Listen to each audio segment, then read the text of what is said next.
There we go. Am I working? If I am, please send a comment or something here. Ends up, my tablet is struggling to connect. We were trying something new here. I'm trying to get ready for baby, and that is not going to work this way. So anyway, then I got distracted talking to Mina, so blame Mina. We're working. All right, good deal.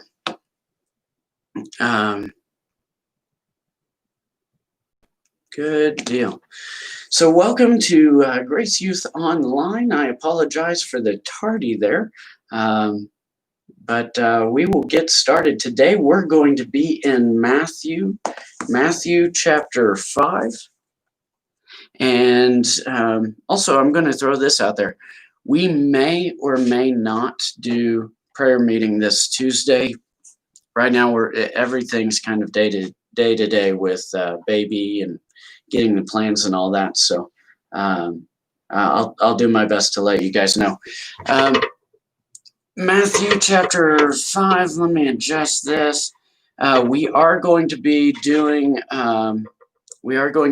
youth at this time. Still, we're going to continue with that, even with 2 services here at the church. It makes a little bit of a crunch, I know, but we'll keep giving that a go here. So we'll make it work. So Matthew chapter 5. Oh, and those of you who came to youth camp, had a blast at youth camp with you guys this week. Thank you guys for coming. A lot of decisions made. Few baptisms. Good seeing you guys again. Being able to talk to actual people instead of a little light over here and looking at my own face over there. Francis loved seeing me, and it was it was fun. It's been a while since I've been the pastor of a camp, so that was fun getting to teach everybody there. So thank you guys for joining us. And by what I gather, we've got about close to 10 youthlings signed up for kids camp next week. So I will not probably be making that one this week.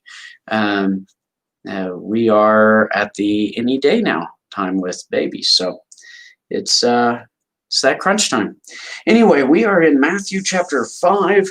Today we are going to look at anger, and I'm not going to do a lot here because again, with service, main service, I'm trying to shorten as much as I can. But again, feel free to type whatever over here, and I'll spot check it to see if you guys say anything. But here we go. We've got Matthew chapter 5. Today's title is anger. Anger.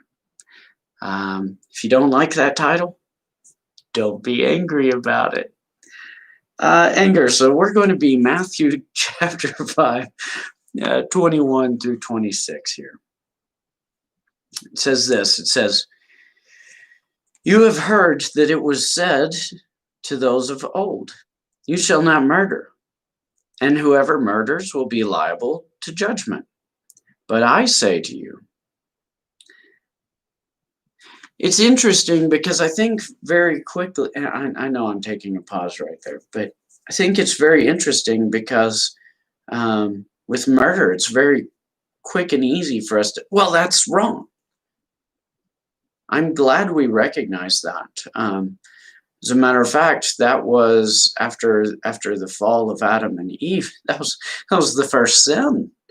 After the fruit and being driven from, the first sin was murder.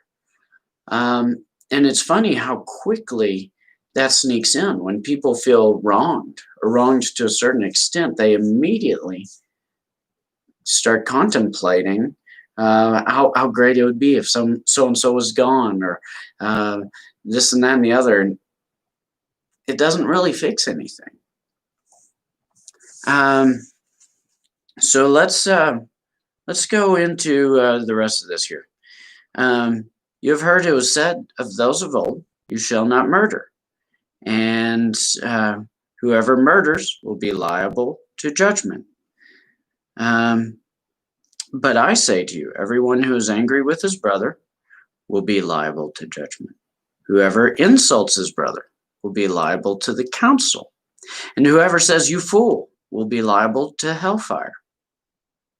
So this goes into just saying somebody's looking for me at the church, doing youth service. Tabitha.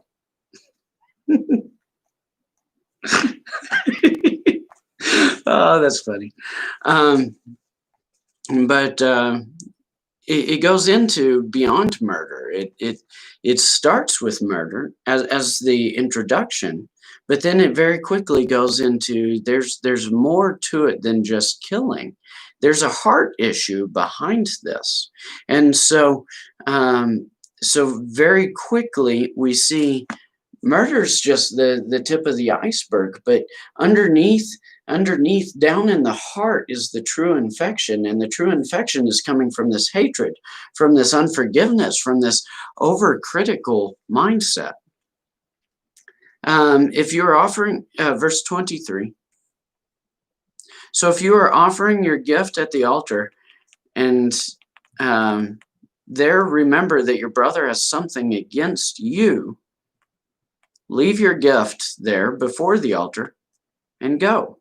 First be reconciled to your brother, then come and offer your gift.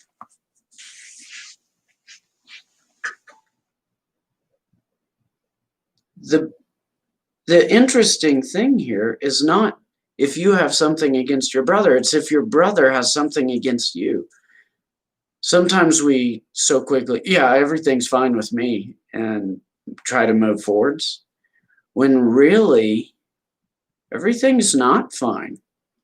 There's stuff still under the surface. Let's keep going. Come to terms quickly with your accuser while you are going with him to court, lest your accuser hand you over to the judge, and the judge to the guard, and you be put in prison. Truly, I say to you, you will never get out until you have paid the last penny. So, in the comments over here, what's sticking out to you guys here?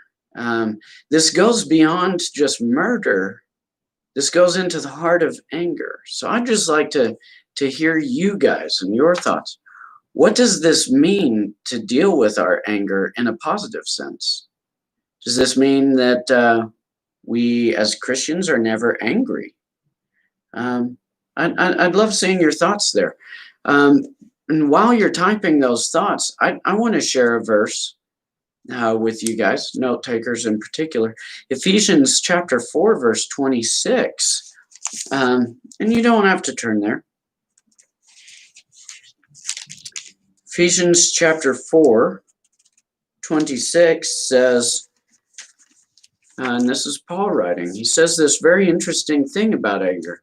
Because over here in Matthew, it seems like, oh, well, it almost seems like you can't ever be angry. But then over here in Ephesians, it says, be angry and do not sin. Be angry and do not sin. So is anger a sin? If in this section, it's splitting it from sin. Frances just said her mind goes to the idea of responding versus reacting. We talked about this a lot in Bible study groups this week.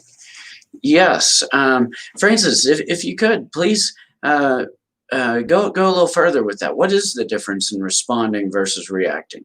I think that's a great trail there that I want to walk down with you guys. But yeah, it's right here we see this split. Be angry and do not sin. Do not let the sun go down on your anger.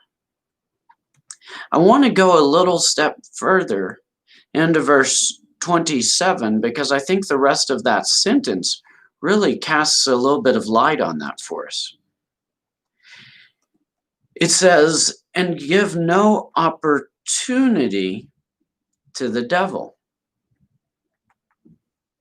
So it's not necessarily that anger is a sin. can you sin in your anger? Yes. But your anger is definitely giving an opportunity where there wouldn't be one. It goes into your mindset, which is why I'm having Frances write a little bit more here, because I think she's going to get into that. It's this mindset and mentality. It's the depths of your heart and what's going on in there, rather than just looking at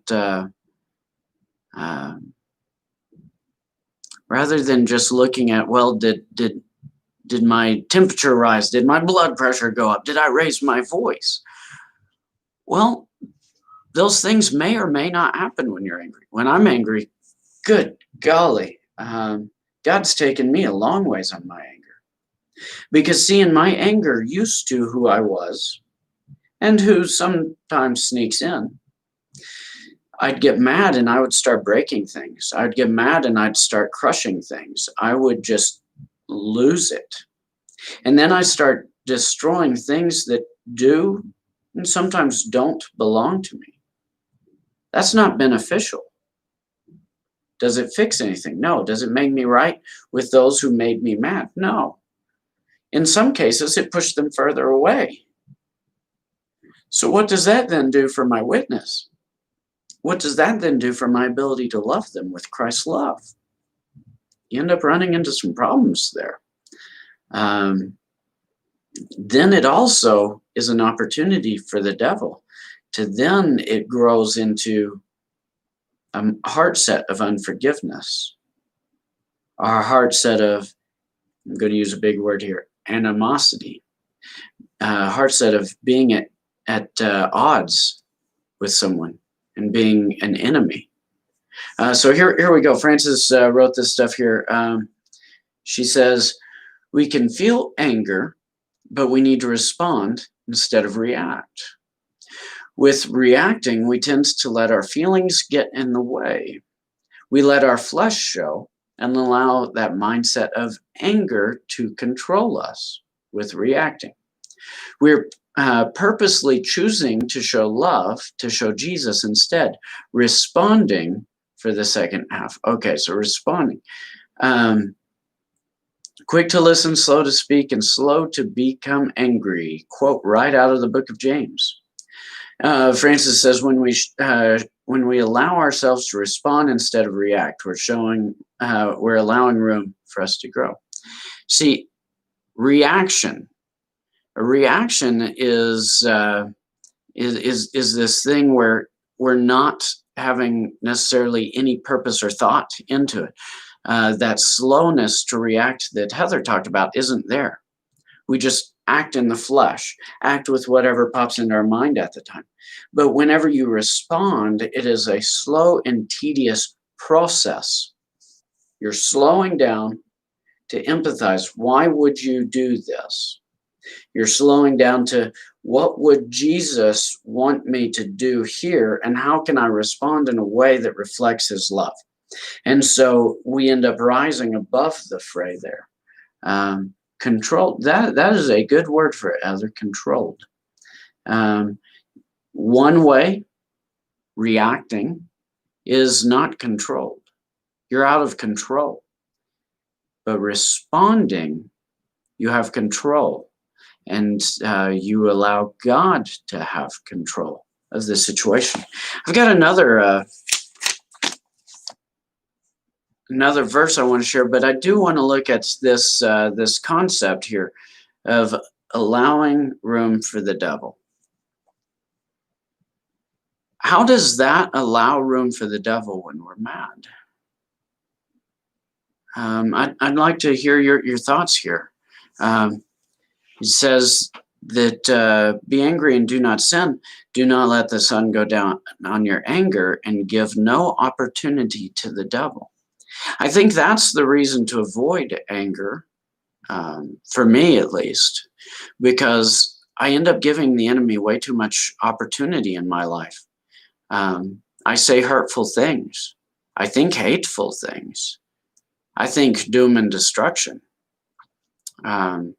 One time recently, whenever I was in a fit of anger, recently as in the past few years, I was using a drill. It was my dad's drill, and normally a drill bit spins exactly centered. This one spins like this, so it's really hard to drive a screw. And it kept skipping out of the screw and into my hand. And finally, I stabbed myself one too many times, and I set that drill on the ground, cussing and yelling, and grabbed a sledgehammer, and I go to destroy this, and it's not even my property, it's my dad's drill. Then I realized the window's open and my new next door neighbors are right there. What kind of a witness am I for them? I had lost control, and by me losing control, I released myself from God's control. And because of that, there was definite sin there. There was an absence of Christ. There was an absence of people being able to look at me and see his love. There was an opportunity that was missed. And the enemy took that opportunity. Let's look at another verse. Let's look at another verse. I want to look at this in 1 Peter. This is one we looked at this week at camp. 1 Peter chapter 5.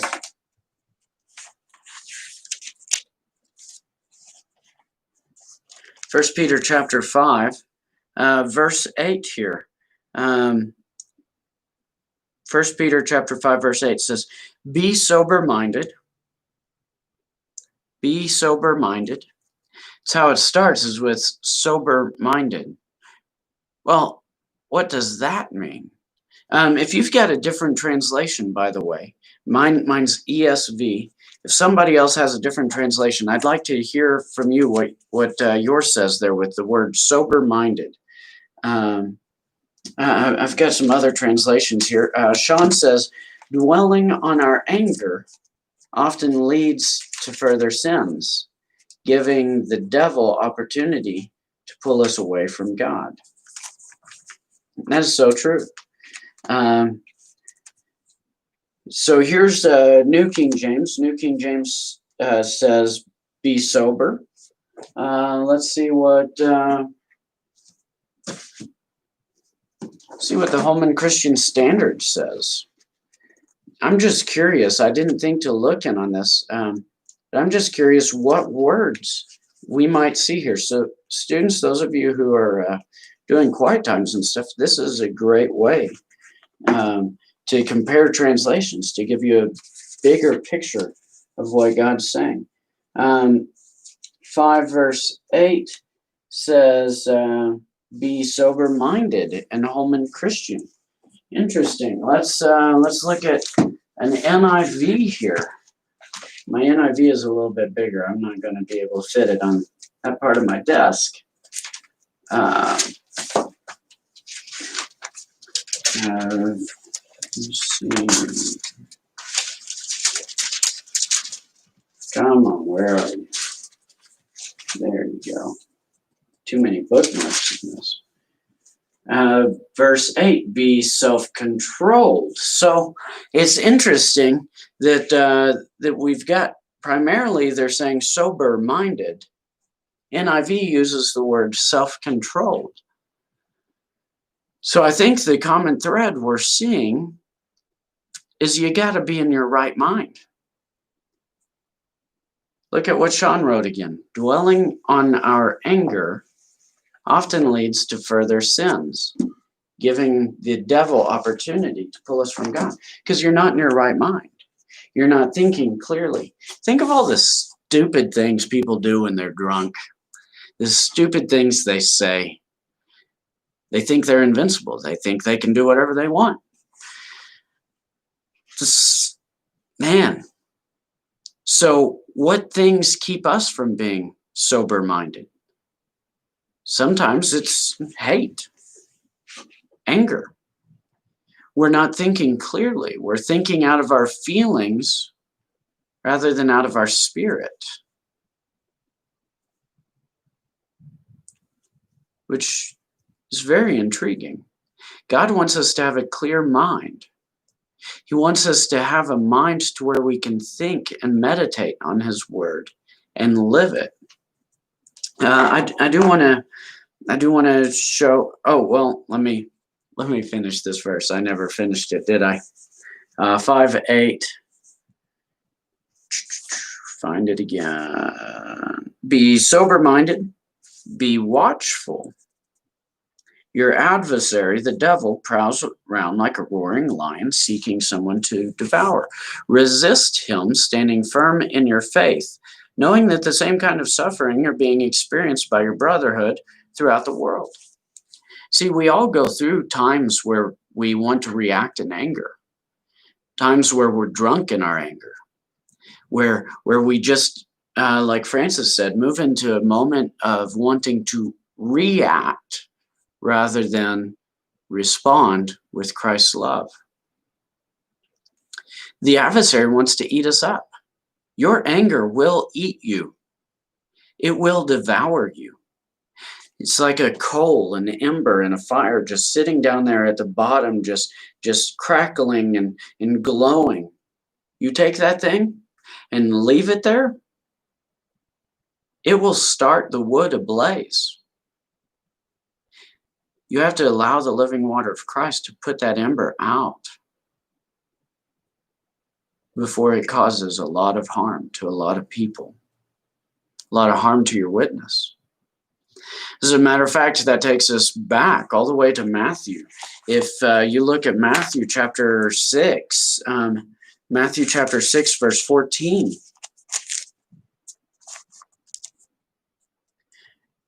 For if you forgive others their trespasses, your heavenly Father will also forgive you. But if you do not forgive others their trespasses, neither will your Father forgive your trespasses. See, in our anger, I think very often we expect a pass, especially if somebody else is at fault. This section that we saw in Matthew chapter 5 says, even when they're at fault, you go and reconcile yourself. Don't go through the acts of worship and the acts of sacrifice to God when you're not willing to sacrifice your time and the effort to make it right with somebody who has something against you. Does anybody have any thoughts along this vein? Feel free to put them over there. I'd like to hear what you guys have. But yeah, God desires love from us. And if we're festering in anger, we greatly and drastically limit our ability to function in love. We start actually doing a thing where in our anger, we start trying to be the person who can hold judgment. Well, they deserve this or they deserve that. Well, you don't realize what so-and-so did. My ex-boyfriend, and just start this rant on your ex-boyfriend. Or my ex-girlfriend, and you start this rant on your ex-girlfriend. Or my mom and dad, and you start this rant on your mom and dad. And very quickly, you end up trying to judge over their behavior, whether it was righteous or unrighteous. According to the book of James, there is one lawgiver and one judge, and it's not us. I think very quickly in anger, we try to become that, which is why it says slow to become angry. God, he doesn't have to be slow to become angry if he doesn't want to, because it's okay if he becomes the judge, because he already was, you know? Let's see. Heather says, sometimes we feel justified in our anger. God will take care of you and them. And sometimes we start justifying it. We're like, well, I deserve this, or I don't deserve this. And again, we start becoming the judge. Here in Matthew, it's interesting because the way in chapter 5, the way it ends, here in the tail end, it says, come to terms, verse 25, come to terms quickly while you're with your accuser, while you are going with him to court, lest your accuser turn you over to the judge, and the judge to the guard, and you be put in prison. See, sometimes we think we are the judge, and so we're unwilling to come to terms. And so we let our anger fester because we know best, when we don't know what's going on behind the scenes. Why was that person broken enough to try to break you? Why was that person mad enough to try to make you mad? Why was that person lost enough in their sin to where they trespassed against you? Why do we feel we're perfect enough to be Lord over them? Sean says, God is the judge and the avenger, not us. That is very true. And I think that right now in this day and age, we need to remember to forgive. It's easy to become angry quickly, especially when somebody disagrees with you and you know they're wrong. But we have to leave room for God to both judge and God to change hearts. Because only God can transform the heart. We can't do that. We need him. And when whenever we are going through this unreasonable anger, when we're going through this reasonable anger, and we're just dwelling in the anger, and we become reactionary in anger, we lose our ability to respond with Jesus Christ.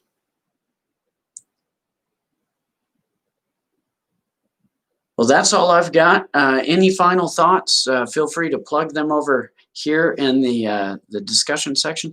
Any final thoughts? Any final questions? I'm trying to end with enough time for you guys to get to service today, because we are doing 2 main services over here. So thank you guys for joining, and I'll wait just a couple seconds. I know there's a time delay as far as you sending in something and it hitting my screen. So overall, in a nutshell, we've got to love. Will we become angry? Yes. But we have to resolve that for us to be able to function correctly in our relationship with Christ. We have to resolve our anger quickly. Those of you who have been carrying anger for a long time and it's turned into a grudge, this little deal of unforgiveness, I challenge you today, go and make that right. Not because I'm saying you should, but because that just said you should. Those of you who have an ex that you love to gossip and slander, go and get that right. Those of you who have a friend that you wronged, or friends that wronged you, go and make that right. Maybe it's a mom or dad, cousin. Go and make that right. Does that mean that the relationship's going to be the same and everything? No. No. Sin is destructive. Things will be different. But you can't move forwards as long as you're holding on to the stuff that's behind you. That sounded really smart. I should put that in a fortune cookie. All right, I see no other comments over here. Love you guys. Glad you were able to join me, even though we jumped in here a little bit late today, and I apologize about that. But we will we'll be here. We're still doing 10 o'clock, and I will be gone next Sunday. I'm taking a vacation, and by vacation I mean I'm staying at my house. But Nate will be teaching next week. Got a baby coming, so we'll do our best to keep you guys up to date on everything. But yeah, look forwards to everything being normal schedule. 10 a.m. youth and 2 p.m. Tuesday. 2. Be sure you're there. We'll do our prayer meeting. And love you guys. I miss y'all. It was good seeing you guys at camp. See ya.